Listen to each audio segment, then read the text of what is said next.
Greetings and welcome, everybody. Dr. Espen here. Today, I am joined by Pavel Stuchlik. This is going to be a very, very, very interesting conversation about breathwork, biohacking for peak performance. We're going to talk energy, frequency, vibration, consciousness, all of the above. So stay tuned. I'd like to introduce Pavel Stuchlik, the founder of NOA AON.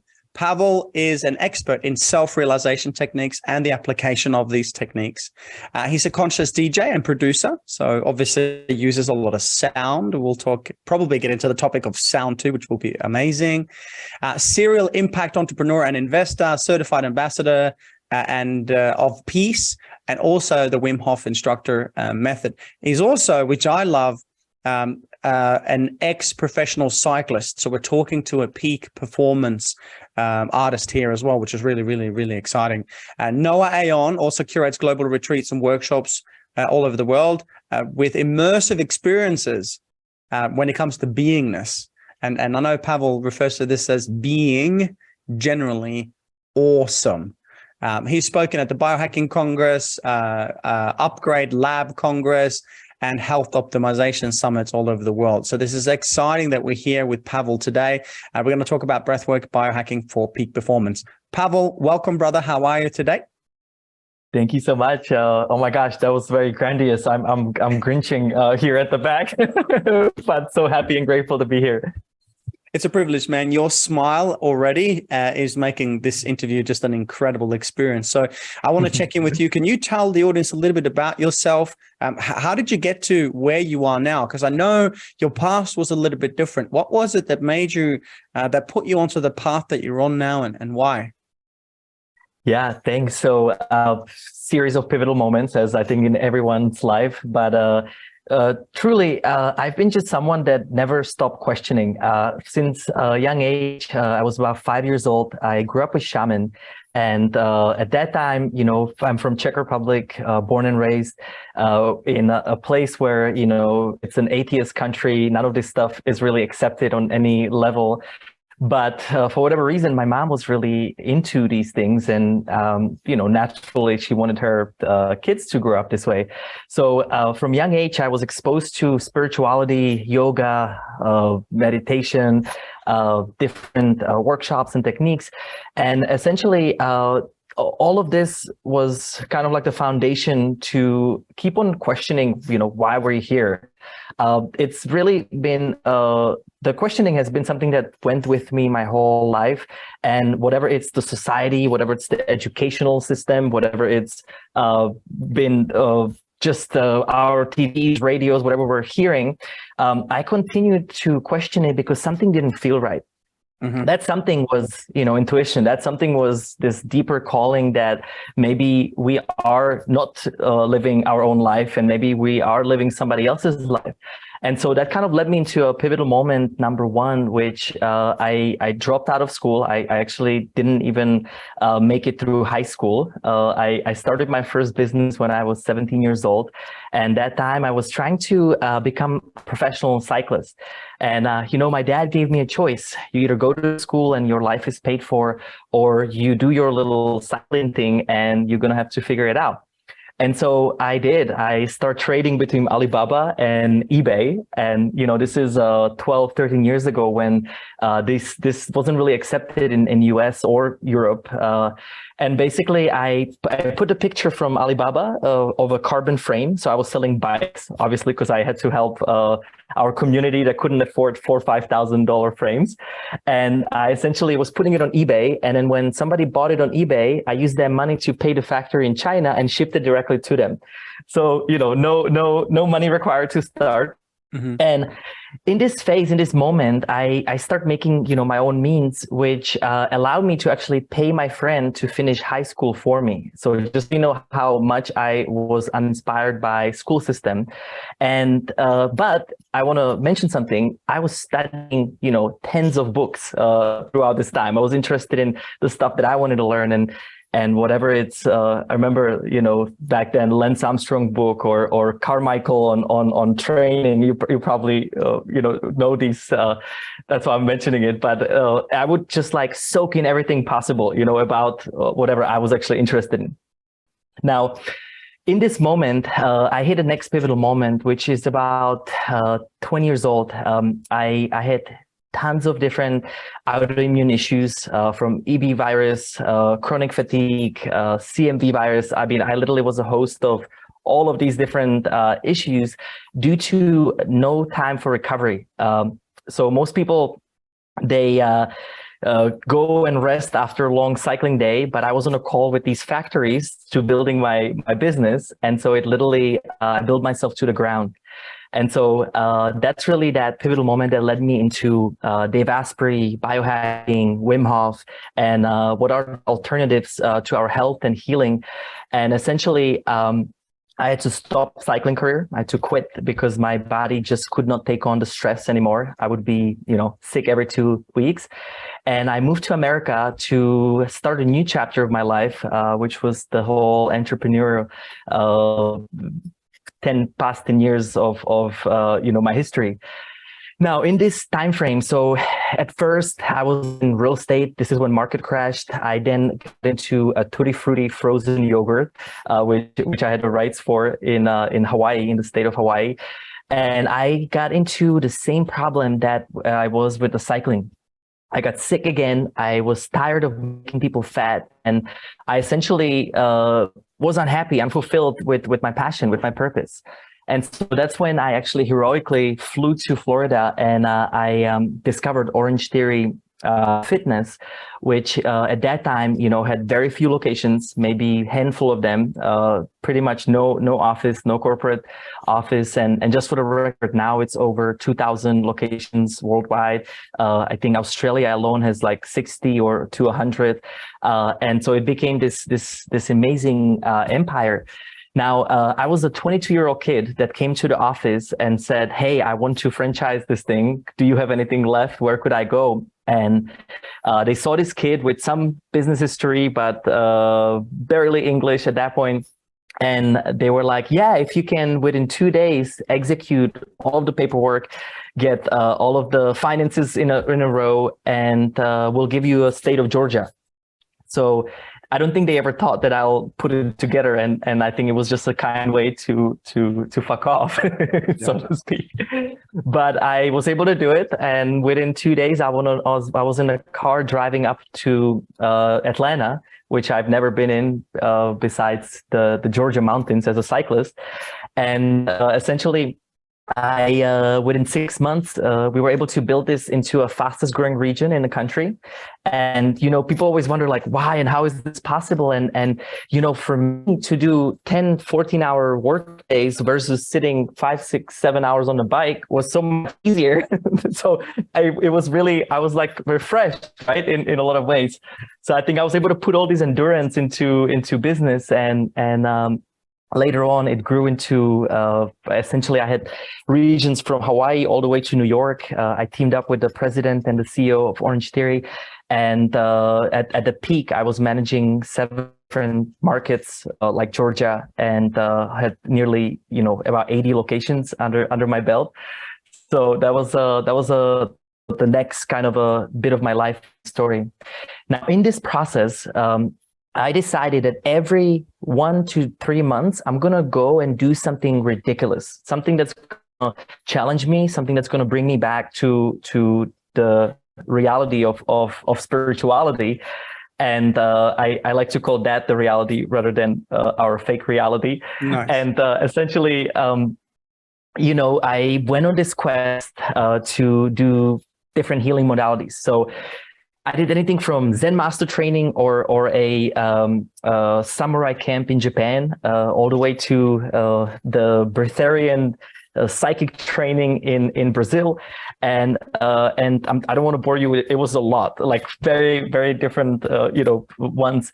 Now, the one that like stuck with me the most was the dark room, and essentially, I went into the darkness and spent 9 days with no food, no light in the Thailand with a lady called Jas Muhin, who is a breatharian, actually from Australia originally. And I walked in there, gave my cell phone away, and I just wanted to reset. I was busy, tired of opening the next Orange Theory location. And essentially, it was about 7 days before I lost it. I started crying and crying and essentially went into a complete bliss and state of isness, or whatever, people might call it. So just now, to confirm, this was you in a cave in Thailand by yourself, no light, only water. Is that correct? Correct. Only water. And it was a group of about 20 people. So there were people, but everybody had their own little, position. Nice. But silence, right? So like not much chit chat available at that time. But anyway, so the first like 4 or 5 days is just brutal. You're just like fighting with your mind, and I mean, you've experienced Vipassana. I think in a lot of ways it's similar, but I honestly think Vipassana is way harder because you do have the sensory option, and when you don't have any of that, you kind of have no other choice but to shut everything off. And so in a lot of ways, the no food and no dopamine release is kind of beneficial because there's nothing that your brain can hang up on other than surrender, right? Mm-hmm. And it's really how long you're going to fight it is the question for the people that go there. And it took me 7 days. So I fought it for a freaking week the first time. Wow. And 7 days can feel like 70 years in a cave versus the last 2 days when I didn't fight it. It felt like eternity of bliss and nirvana or whatsoever. And so anyway, so I get out of that moment, and that's when everything clicked. I was like, you've done all of these workshops, all of these retreats, all of these crazy trainings, but I think it's time that you start sharing this with others. And essentially what I've learned is that there's 2 ways how we live. There is self-mastery. That's when we, get ourselves and go into our own, self-mastery essentially, or you live in service. And that's when you've accumulated all of these beautiful things that have helped you, but because we are one with everyone around us, we want that other one to fulfill us the same way as we felt fulfilled. And so it's like a natural incline. Now, that's when the NOA AON was created. It was literally in the cave. NOA means movement. AON is all or none. And it symbolizes duality, that high, the low, the ups, the downs. And essentially, the whole point of NOA is to come back to the center, to come into the harmony, to come into the balance where duality does not, shape our life anymore. And so I walked out of there, and that's when I essentially took off. I learned how to DJ, produce music. I was on a quest to create and start creating these immersive experiences, anything that was involving music, dance, breath, meditation. That seemed to be an amazing medicine at that time. And then we kind of started it into retreats and longer stuff and workshops and other trainings. But yeah, it was in that cave that this pivotal moment has clicked. And one thing that I will mention, I said and decided that I want to live in service, but within 2 or 3 years, I lost everything that I've gained. And I literally went on the quest of, do you really want to help the world, help the people? And I went into such an extreme that I literally pretty much all of the wealth I was able to create through these businesses, I got into a massive cash flow issue and mismanaged because I wasn't managing it anymore or interested in it anymore. And so, I spent the next 3 years literally rebuilding myself again. Yeah, been there, done that, brother. It's a scary time, isn't it? When you let go of what really feels real, but is not real. This thing we call materialism, fake money, whatever, right? Security, all that sort of stuff. Dude, I'm really interested in this. This is a really great conversation to be able to talk about, light deprivation and in essence, sitting in stillness and silence to be able to finally face the voice, in between the 2 ears, to be able to sit with that. I think this is incredible. Can you tell us a little bit about your biohacking journey? I know you're really big into breathwork and the biohacking. You've spoken at many biohacking conferences, which is, awesome privilege to have. What's your take on biohacking for peak performance? Yeah, so it's funny. So biohacking for me originally started through Dave Asprey. I actually did the Bulletproof Health Coach, or Hmm. whatever it was called at that time, and it's changed my life because just like a lot of athletes, I was a total carb whore, right? Eating Yeah. carbs and Yeah. chasing the high with sugars and carbs and not fasting and eating 5-6 meals a day, and the complete opposite of what actually helps us. And I wish I had all this knowledge and actually went back and did the whole cycling career again. But to me, biohacking, it's not so much the term or the it's became like a lifestyle, right? It's became like this thing that people do, but really it's something we've always done. We're just coming back to, our primitive times of fasting, right? Not eating all day. We're coming into being back on the sun, breathing fresh air. And so it's a lot of times it's so interesting how difficult we might make it with all the technology and all of the parts of today's biohacking. But really, to me, it's like, how are we effective? Has always been effective. I always like to say, truth is always truth. Lie goes away within period of time, and lies are fads, right? Any sorts of new I don't know, cutting edge, reversing aging, or there's so much things that keep on coming and going every 10 to 20 years, that these things come and go. But what truth is and what actually works for us has always stayed here over any decade. I love that you're keeping it so simple, because we can talk about biohacking technology and all these things, and they're very useful. Some of them work really well. But isn't it, again, so true that the basics of what the human frame needs, that's biohacking. And it's not actually biohacking. It's just coming home to what you need. But you are kind of biohacking if you're not living in alignment with those needs. And I get it. I mean, it's actually, I love that you're seeing it from that simple perspective.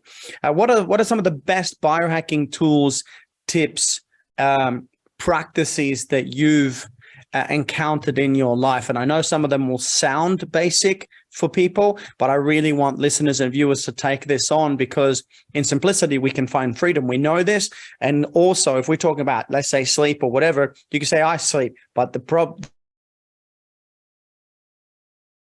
right way, etc. So listen carefully and keenly, even though it may seem like some of these may be simple, and maybe they're not simple. Over to you, Pavel. Well, I mean, I'll save you 10 years of traveling and spending immense amount of money on all of this technology and tests. Yeah. I mean, so it's funny. It all goes back to the simplicity. And that's really what I teach. So when I go to these congresses, I'm not this expert in supplements. I'm not expert in sleep. I'm not expert really in anything, but how do we put all of it together and simplify it so that way everyone can use it in everyday life? So so those that are on the video, I'm going to share a little presentation.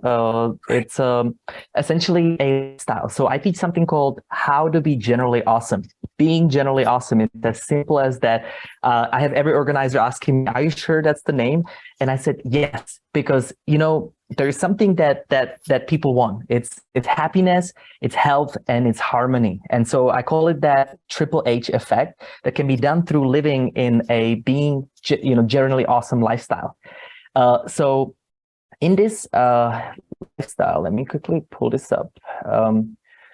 What we essentially focusing on. And so this is after all of these travels and all of these different tools that I've learned, I came into a conclusion. It's actually way simpler than we think. So what we have to think about is first your individual consciousness, which is the me or yourself. When you think about yourself, there's 4 aspects. There's the physical body, there's the mental body, emotional, and then the spiritual. Now, if you go into your physical body, this is when the proper sleep applies. This is when, intermittent fasting, making sure that we eat local and green or organic, making it as simple again, right, as possible. You don't want to go to, I would say New Zealand for us here for lamb, but for you guys, that's much closer. But basically, this is when, we go deep into like what is the simplest, most effective physical health. Then you move into the mind. And just so you know, I've been on this journey through self-transformation, which I'll teach you these 4 steps to it. Mm-hmm. And essentially, it started for me first healing my body. If I look at this whole thing, opposite, it really starts with the spiritual, but we don't really know it. It's funny how like it actually goes the reverse. We have to reverse engineer our overall health. So when you move into and you start healing your body, you start thinking, what are my thoughts? What am I thinking about myself? What am I thinking about others?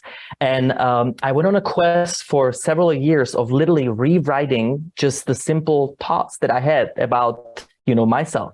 And the minute that I had a negative thought, if doubt, I would literally put it on a simple piece of paper and I would rewrite it through the feelings as well. Of course, that's when the emotional body comes in, until that thought stop coming. Now we can go into, again, depth. I'm going to keep it very brief and simple for this time. But essentially that's the mind, that's the mental body. Other way to look at it is your mind is the software, body is the hardware. And just like computers to be connected to the internet, to download the latest updates, that's when we connect to the spirit, the meditation, right? That's kind of how it ties in. The emotional body is what makes our life feel real. So this is the hardest one that sometimes people have issues with, because if you don't feel right, if you have this pain, this grief, this suffering, it's not who you are, but in that moment, it can feel totally, draining. And that's why these exercises are so important to coming back to that center, so you can rewire those emotions as well. I love this, brother. You know why? Because many people would look at biohacking and get the concept, and immediately I think everyone thinks about the physical body. But absolutely, biohacking is so much more than that. And I agree. Emotions are certainly the most difficult for many, because that's where people pay the least amount of attention when it comes to healing. Yeah, I can biohack my body and get sleep and water and food, but how are you biohacking spirit and emotion? This is absolutely next level, bro. Thank you. Back to you. Well, no, and you're making an amazing point. So many biohackers are so mental heavy, so mind heavy, so data oriented. And, at the end of the day, that is a great measurement. And I always like to use the analogy of a heart rate monitor. When I was a professional athlete, I was use heart rate monitor to monitor myself. But after the first year or two using it, you just know what zone 3, 4, 5 feels like. And you actually don't need to use it anymore. It's more important to not depend on any of this, rather depend on your own self, on your own spirit. And actually, that's a great segue. The 4th part, and the most important part that we're so disconnected from, is that we're spiritual beings living a physical experience. Now, through my psychic training, I actually been able to simplify this into, again, 4 different senses. So we're very familiar with our 5 senses, right? The taste, sound. I don't have to explain that. Now, what we're not taught at school is that we actually have 9 senses, and there's 4 other senses which are the direct connection to the spiritual world. Now, I'm not here to do any woo-wee wow, and this is the beauty of this, because this is actually something that everyone has, everyone uses, and here it is. So psychic sense number 1 is your psychic hearing. It's around in this location, and essentially it's that light voice that speaks to you. I'll give you an example. It's a New Year's resolution, and that voice is like, hey, I think you should start working out. Hey, I don't think, drinking alcohol this much is good for you.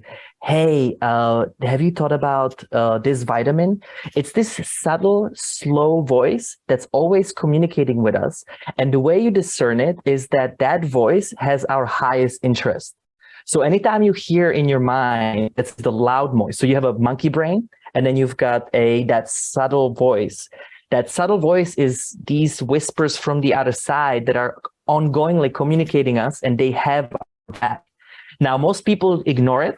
And if we ignore it long enough, that's when car crashes happen. That's when cancers happen. That's when we stop moving and listening to what we've been, given.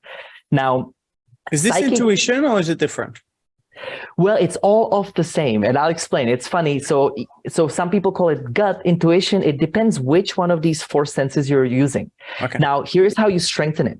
Anytime you hear this voice, you want to explain and speak to it back. Thank you. I heard that.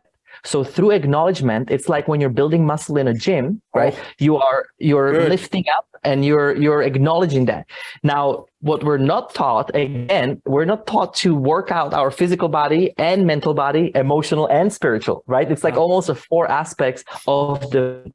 Now, when you start acknowledging this, that voice will get stronger and your trust will start becoming stronger and stronger as well. I will use this example. If you send a mail to your friend, you put the address in and you demand that the mail gets there. It's the same way how it works with these senses. You demand, you're the commander of your own life. And this is also kind of goes back to people giving power outside of themselves rather than, bringing it home. Now, the second psychic sense is psychic seeing, and this could be a lucid dreaming. This could be a visionaries. A lot of visionaries can see a business plan or can see something, way far out in advance. Let's say that you create a new course, right? Or in your field, there's an idea, and that idea may come with hearing and seeing. It might come with feeling at first. And just so you know, different people are stronger at different senses, and I'll explain kind of how and they can define themselves.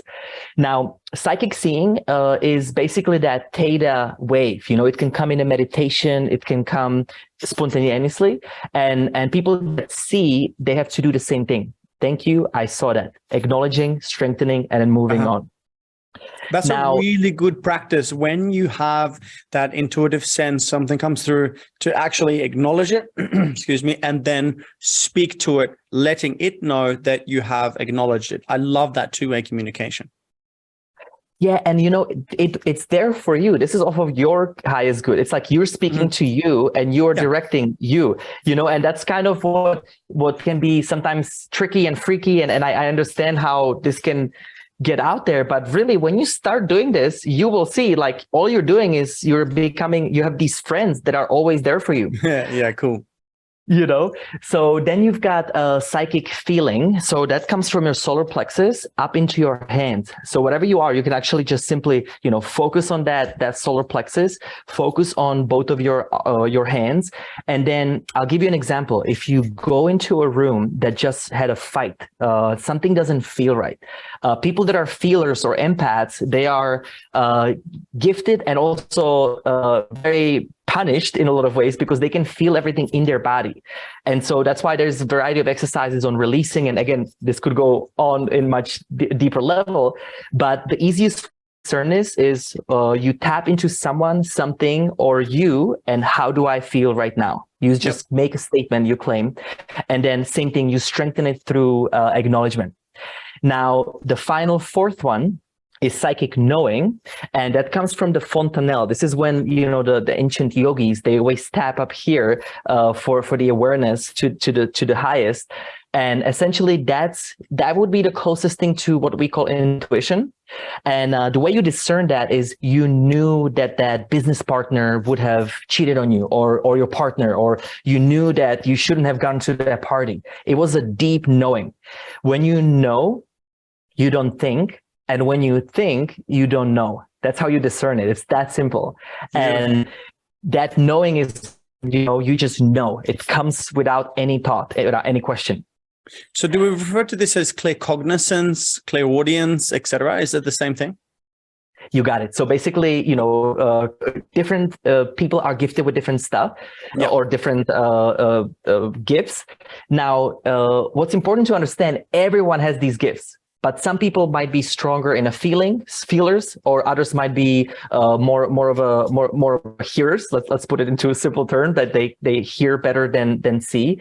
Now, whichever of these two are the strongest, those are the ones that you really want to follow, develop, and build, because that will help you build the trust for the rest of them.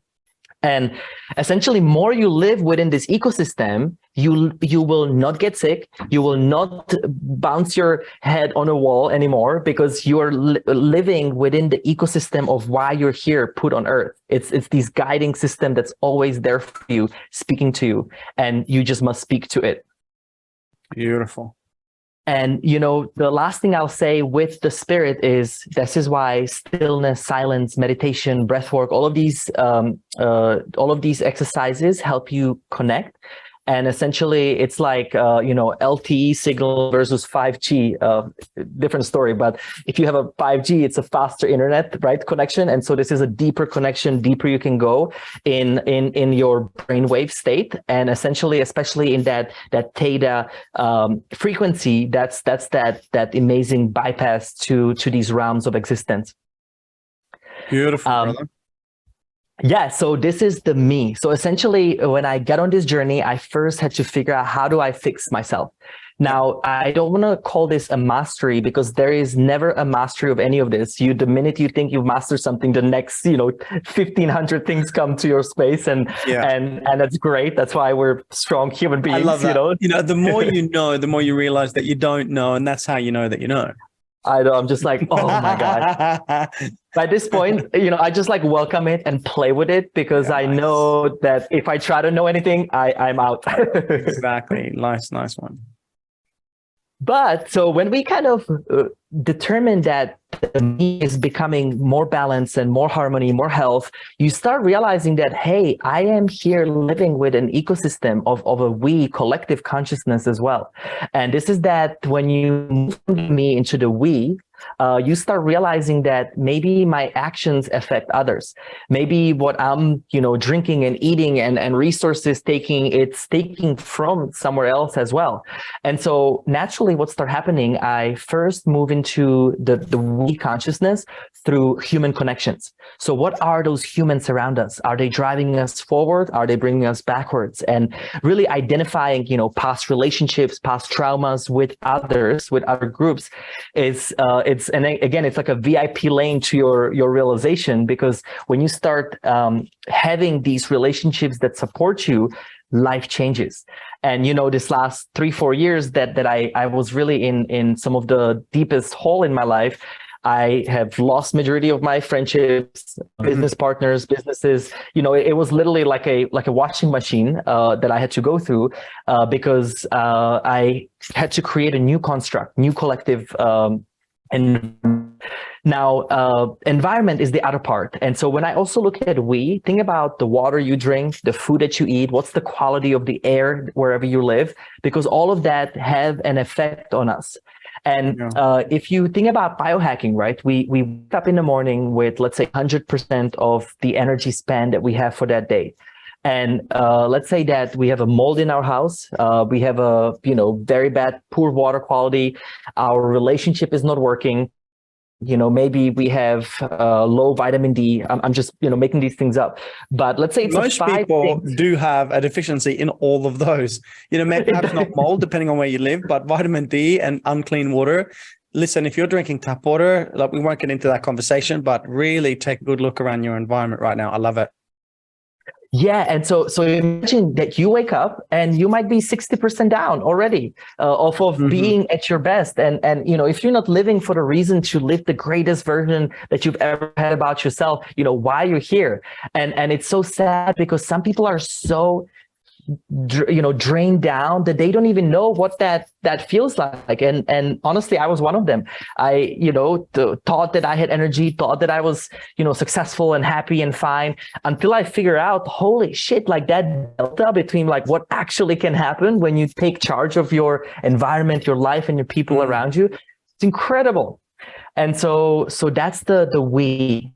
And the final third of the me-VB model, essentially, is the supra-consciousness. So even bigger. I like to zoom out as far as possible in my meditations, because especially sometimes we're so zoomed in on the situation, on the person, on the day, and then everything gets so emotional and for no reason. So I like to hit the zoom out button and then start realizing, holy shit, how did we get here? What is this? What are all of these universes and cosmic rails and energies of sun and all of that is so beyond my comprehension, that when you move into that being, that essence, that integration, highest expression, where you're able to, curate the me, we be to support you at the highest, now you're living a life with a new purpose, with a new meaning. And that's something that, I came across this whole thing is we have it all wrong. know, we live in this world of finances and power and sex and whatever we're being, you know, shown. And what came to me in some of the deepest meditations is that life is like a keynote, and we're literally half a note off of what actually this reality could be when we get on this journey. And so what the B represents, it comes from this value, be, do, and have. It's something that I've taken on so much, because what I used to do is I used to have the right resources, have the right partners before I took the right steps. And then I never become what I actually wanted to be. Most people do it the other way around. It goes be, do, have, not the other way around. That is the order. I totally agree with you. Yes, and essentially when you start being it, embracing it, feeling it, then you take the right courses, find the right people, and then you don't even have to worry about having it, because you've taken every step of the way towards that dream, that heart's desire of, you know, why you might be here. Essentially, this is the journey. So I created this journey through self-transformation. And again, I made it as simple as possible. It's something that we go through many, many times in the life with many different things in our life. And the step number one, it always starts with the wake up phase.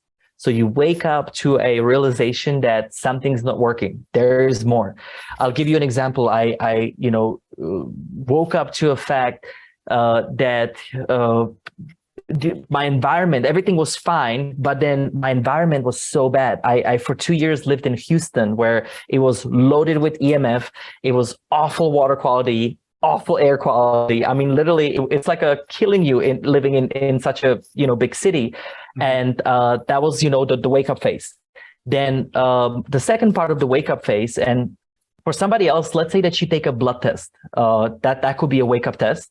And let's say in that blood test that we were talking about vitamin D, you're low on vitamin D, right? You might also test that you're heavy on environmental toxins. You might test, you know, the regular stuff that's in your system for most of us today. So then you go into the second phase, and that's the clean. This is a phase that we start purging. So if it's environmental toxins, we detox. If it's a friendship that we woken up that is not serving us, we drop it or change it. So essentially there's a phase where we got to get rid of it. Now, once we get rid of it, we move into the third phase, which is the power up phase. And in a power up phase, we bring new friendships. We supplement the vitamin D. You know, we become empowered again to start adding on to this. And then the fourth stage is rest up and essentially repeat. The rest up phase is when you pause, you take time for yourself, you go into stillness and silence, and you kind of go away from everyone for a moment, so you can revisit, reevaluate, you know, where you at in that flow. And so this is the 4 steps. Very cool. I love that you brought the visuals into this. I see this, and I absolutely want to take this to the next level. What we're going to do, I'd like to talk a little bit about where people can learn more about you, and I definitely want to have you back again because there's so much more to unpack. But before we go, we're going to hop into Dr. ETV, and we're going to run a breathwork session there. So if you want to pop in there, there'll be links in the bio to come and check out Pavel there to experience his breathwork. But before we go, I've got one last question before I ask where people can go to learn more about you and you know, dive into this amazing content. And here's the question, brother. I want you now to imagine that you're on the world stage. You're on the world stage, and everyone has gathered in stillness, eyes, ears, senses open, and they're all there, all these beautiful souls, to hear what your message is. So whenever you're ready, take a breath, take your time, and when you feel ready, just share, what is your message to the world right now? Yeah, so the message is extremely clear and simple. I would like us to unify as one and realize the power that we have when we are unified, and then be able to, for the first time in our history, operate as a unity through joy, through love, through these experiences, and redefine our why, purpose on earth, because it hurts me to see all of these people chasing for something that they don't have to be chasing for. And let us rise, let us go deeper, let us go higher. It's exactly what we're doing, brother. Oh, what a privilege. Thank you. Hey, Pavel, where can people go to learn more about your work? I know you got some awesome products out there. You obviously teach amazing content. You know, many people would be interested in learning more about this. Where do they go? Yeah, so the website is NOA, NOAAON.com. Our sister company is called Conscious Spaces. So it's www.consciousspaces.com. That's where we have a conscious consumer marketplace, people that actually want to have a one place to get what we're talking about. And then we're under, all of the social media. It's all under NOA, NOAAON official. And we post, so much free content, so much different free stuff across all the different platforms. So please get us in touch. And retreats, workshop, courses, everything is online. We'll be more than happy to speak to any of you. Brother, it's been a privilege having you on. And again, I thank you not just only for your knowledge and wisdom that you've shared, but for the heart that I can sense and for the beautiful smile on your face as well. Thank you for doing this most important work in this most incredible time in human history. We thank you, we see you, and we love you. Thank you very much. Thank you. Thank you so much.